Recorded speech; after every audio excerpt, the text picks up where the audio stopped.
காற்றும் நீரும் இந்த பூமியில் இருக்கிற காரணத்தால் தான் மனிதர்களும் மற்ற உயிரினங்களும் உருவாகி வாழ்கிறோம். அதனால தான் ஐயன் வள்ளுவர் நீரின்றி அமையாது உலகுன்னு உலக புதுமுறையில் சொன்னார். அதே போல புறநானூறுகளையும் குளந்தொட்டு வளம் பெருக்கின்னு சொல்லி வேளாண்மைக்கு நீர் எவ்வளவு அவசியமானதுன்னு சொல்லியிருக்காங்க. அதனால தான் நீர் நிலைகளை சுற்றிய குடியிருப்புகள் அமைவது பழந்தமிழுடைய மரபு. எல்லா வகையிலும் இயற்கையோட இணைந்ததுதான் தமிழருடைய வாழ்வு. அதோட தொடர்ச்சியாகத்தான் நம்முடைய திராவிட மாடல் அரசு நடைபெற்று வருகிறது என்பதை அதற்கு அடையாளமாக இந்த மாமல்ல நீர்த்தேக்கத்தினுடைய அடிக்கல் நாட்டு விழா நடைபெற்றுக் கொண்டிருக்கிறது. சென்னையின் வளர்ந்து வரக்கூடிய பகுதிகளுக்காக நம்ம அரசு செஞ்ச முக்கியமான பணியின வரலாற்றில் இந்த நிகழ்வு நினைவு கூறப்படும். பொதுவாக சிலர் உண்மை தெரிந்தும் பலர் உண்மை தெரியாமையிலும் நம்முடைய கழக ஆட்சியில் அணைகளை கட்டலன்னு ஒரு பெரிய பொய்ய சொல்லுவாங்க. ஆனால் உண்மை நிலை என்ன? நம்முடைய முத்தமிழிலும் கரை கண்ட தலைவர் கலைஞர் அவர்கள் தமிழ்நாட்டினுடைய நீர்நிலைகளை காக்கக்கூடிய செயல்பாடுகளையும் நிறைய செஞ்சிருக்கிறார். 1967ஆம் ஆண்டு திராவிட முன்னேற்ற கழகம் ஆட்சிக்கு வந்ததிலிருந்து 2011 வரை நம்முடைய தமிழ்நாட்டில் 43 அணைகள் கட்டப்பட்டிருக்கு. அதை பட்டியலோடு பெயர்களோடு சொல்ல வேண்டும் என்று சொன்னால் உப்பாறு, சிற்றாறு 1, சிற்றாறு 2, பெருவாரிப்பள்ளம், சோலையாறு, பொன்னியாறு, கருப்பாநதி, ராமநதி, பரப்பலாறு, மேல் நீராறு, பிளவக்க கோவிலாறு, பிளவக்க பெரியாறு, குடகனாறு, பாலாறு, பாலாறு பொருந்தலாறு, குண்டேரிப்பள்ளம், வரதமாநதி, வட்டமலைக்கரை ஓடை, மருதா நதி, வரட்டுப்பள்ளம், கீழாறு, குண்டாறு, குதிரையாறு, ஆனைக்குட்டம், ராஜத்தோப்பு, சோத்துப்பாறை, மோர்தானா நீர்த்தேக்கம், அடவி நயினார், பொய்கையாறு, வடக்கு பச்சையாறு, சாஸ்தா கோவில், கடனா நதி, நம்பியாறு, சண்முகா நதி, மிருகண்டா நதி, கமண்டல நதி, வண்டல் ஓடை, ஆண்டியப்பனூர், நல்லதங்கால், நங்கஞ்சியாறு, சிறுமலையாறு, இருக்கன்குடி, குப்பநத்தம், மாம்பழத்துறையாறு, இப்படி 43 நீர்த்தேக்கங்களை உருவாக்கினவர் தான் நம்முடைய முத்தமிழறிஞர் கலைஞர் அவர்கள். நம்ம திராவிட மாடல் ஆட்சி அமைஞ்சு நீர்வளம் பெருக்க பல நடவடிக்கைகளை நம்ம தொடர்ந்து எடுத்துக்கிட்டு வரோம். கடந்த 5 வருஷமா மேட்டூர் அணை முழு கொள்ளல வெட்டி குறித்த நேரத்தில் திறந்து வச்சிருக்கிறோம்.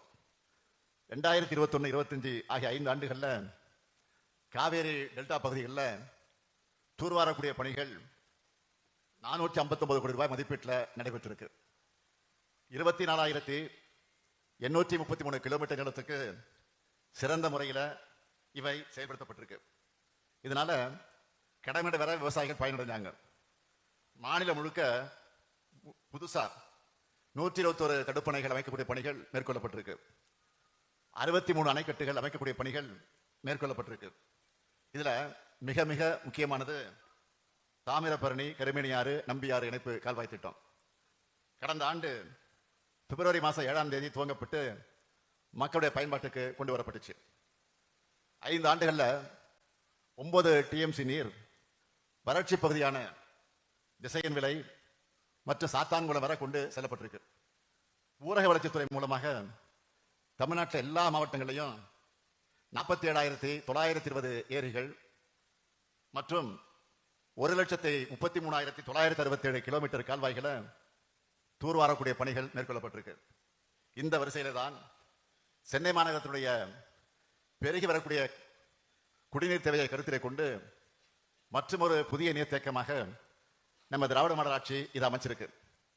342 கோடியே 60 லட்சம் ரூபாய் மதிப்பீட்டில் இது அமைக்கப்படவிருக்கு.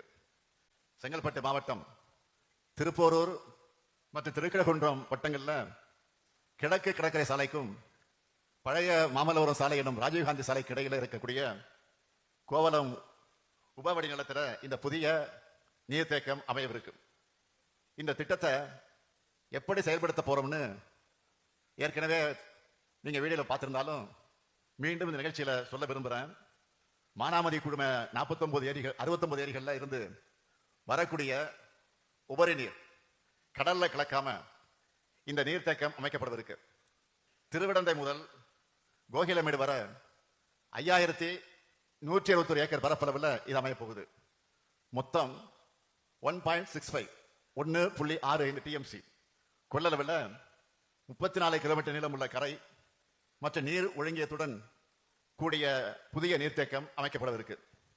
இந்த திட்டத்தின் வாயிலா நாள் ஒன்றுக்கு 170 மில்லியன் லிட்டர் குடிநீரை நம்மால மக்களுக்கு வழங்க முடியும். சென்னையின் புதிய அடையாளங்களாக மிக வேகமா உருவெடுத்திருக்கக்கூடிய பகுதிகளாக இருக்கக்கூடிய சோழிங்கநல்லூர், மேடவாக்கம், பள்ளிகரண, சிறுசேரி, கேளம்பாக்கம், திருப்போரூர், மாமல்லபுரம் ஆகிய பகுதிகளில் வசிக்கிற 13 லட்சம் மக்களுக்கு குடிநீர் வழங்க இது பயன்படும். சுற்று வட்டாரத்தில் இருக்கக்கூடிய திருவிடந்தை, கோகிலமேடு, மாமல்லபுரம், தண்டலம், பையனூர் ஆகிய பகுதிகளில் நன்னீரை தேக்கி கடல்நீர் உட்புகுதலை தடுத்து நிலத்தடி நீரின் மட்டம் மற்றும் அதனுடைய தரம் மேம்படுத்தப்படும்.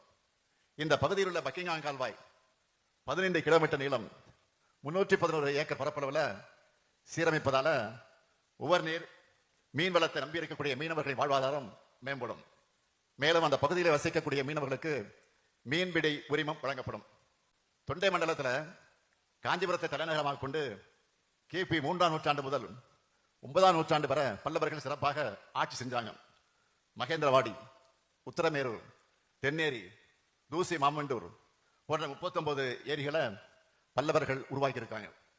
ஏரி வாரியம் அமைச்சு உணவு மற்றும் நீர் பாதுகாப்பை தொண்டை மண்டலத்தில் உறுதி செஞ்சாங்க.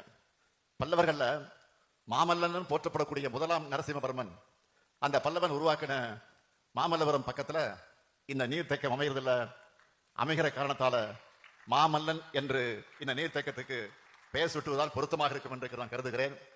சென்னையை சுற்றி செம்பரமாக்க ஏரி, புழல் ஏரி, சோழவரம் ஏரி, பூண்டி ஆகியவை இருக்கு. இப்போ கூடுதலா மாமல்லன் நீர்த்தேக்கமும் அமைய போகுது. ஒரு நாட்டுக்கு நிதி மேலாண்மையை போலவே இப்பொழுது நீர் மேலாண்மையும் மிக மிக முக்கியம்.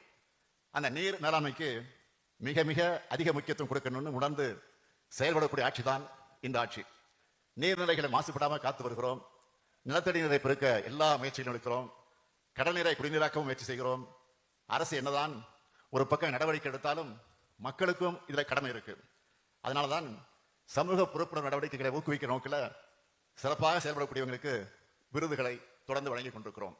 நீர்வளத்துறை மற்றும் பிற துறைகளுடன் ஒருங்கிணைந்து தமிழ்நாட்டில் எல்லா மாவட்டங்களிலும் இருக்கக்கூடிய கால்வாய்கள் மற்றும் நீர்நிலைகளை தூர்வாரி பொதுமக்கள் மற்றும் விவசாயிகளுடைய நீண்டகால பயன்களை பெறக்கூடிய வகையில் நிலையான நீர்வள மேலாண்மையினை உறுதி செய்யக்கூடிய அரசு தன்னார்வ தொண்டு நிறுவனங்களை பணிகளை பாராட்டி இன்றைக்கு சிறந்த நீர் பாதுகாத்தல் விருதை வழங்கியது நான் மிகுந்த மகிழ்ச்சி அடைகிறேன். தலைநகர் சென்னைக்காக எத்தனையோ திட்டங்களை நம்முடைய கழக அரசு செஞ்சு கொடுத்திருக்கு.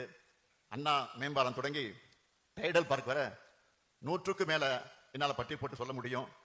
கடந்த 5 ஆண்டுகள்லையும் சென்னையோட முகமே மாறக்கூடிய அளவுக்கு எல்லா வகையான வளர்ச்சி திட்டங்களையும் நிறைவேற்றி கொண்டிருக்கிறோம். அடுத்தடுத்து நிறைய லைனா வரிசையா திறப்பு விழா காண காத்துக்கிட்டு இருக்கு. இன்றைக்கு நான் தொடங்கிய இந்த நீர்த்தேக்க பணி மக்களுக்கு காலந்தோறும் வாழ்வளிக்க போகுது. அந்த பெருமை உணர்வோடு என்னுடைய உரை